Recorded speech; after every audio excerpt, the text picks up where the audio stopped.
For the next video, we'll be looking at how successful was the Weimar Republic between 1924 to 9. And in particular, we'll be trying to explain the golden years of the Weimar Republic and whether it deserved to be called the golden years. So we'll start off by focusing on the economic stability and what that brought. We'll then look at the thriving culture that developed during the 1920s in Weimar. And lastly, think about whether it really was the golden years and how successful Weimar was at this time.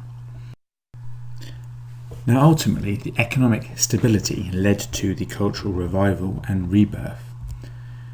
This was all based around the Dawes Plan of 1924, which provided economic stability for the Weimar Republic through a series of large loans from the USA. This led to inflation being brought under control and the success of the new currency, the Rentenmark. By 1928, unemployment was down to 8.4%, and the German recovery was clearly back on track. Alongside this, Stresemann's foreign policy was ensuring Germany was a recognised power again, through measures like joining the League of Nations and signing the Locarno Treaties and the Young Plan. And the German people were no longer as concerned by economics, and this led to German culture beginning to flourish again. Economic stability also led to more support for the poor. The Weimar Republic had brought in the Youth Welfare Law in 1922, creating a government duty to look out for the welfare of young people. And during this time, a whole load of organisations and institutions were set up to try and support young people and ensure they had the best start in life. Secondly, unemployment insurance law was brought in 1927, which required workers and employees to make contributions to a national scheme for unemployment welfare. And lastly, there's a big focus on homelessness, with over 2 million new homes built between 1924 to 1931.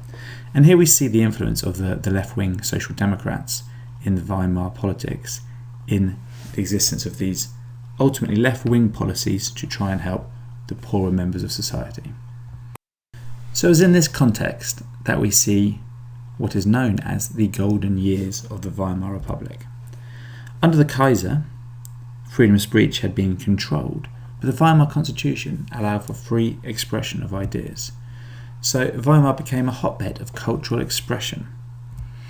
And we see this in a whole variety of different ways, which we'll look through now. In art, we saw the Dadaism movement and George Grosz. In architecture, the Bauhaus movement, led by Walter Gropius. In literature and philosophy, there's a focus on Existentialism through Thomas Mann.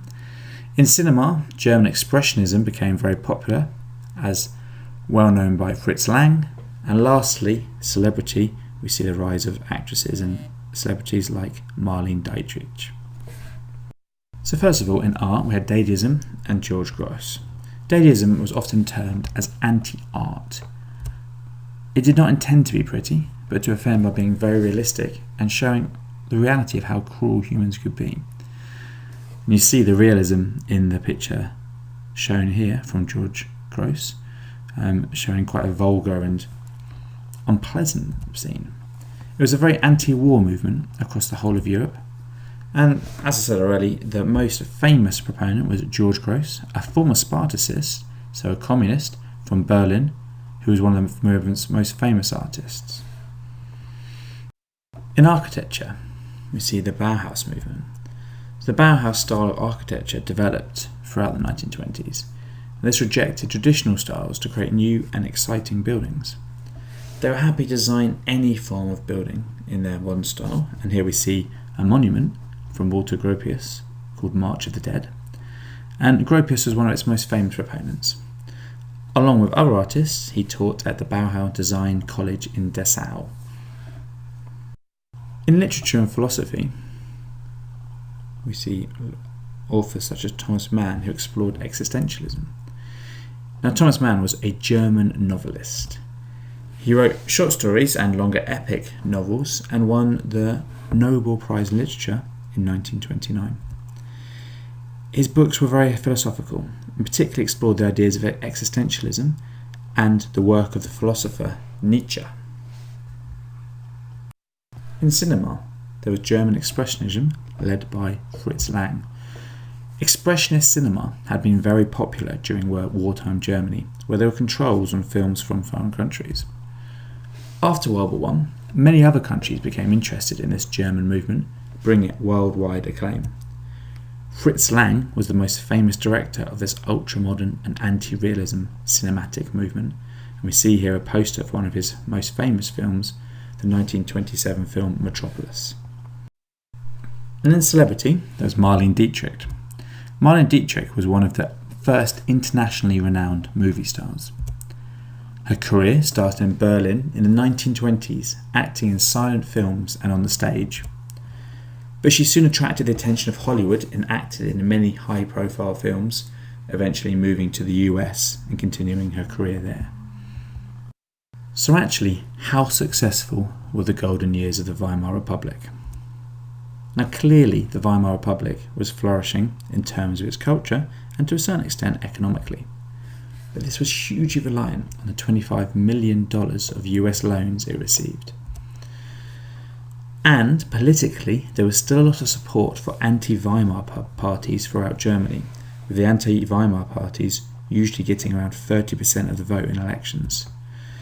And the Weimar Republic was relying on a series of short-lived coalitions, with no really well-supported group leading the country, partly a flaw of proportional representation.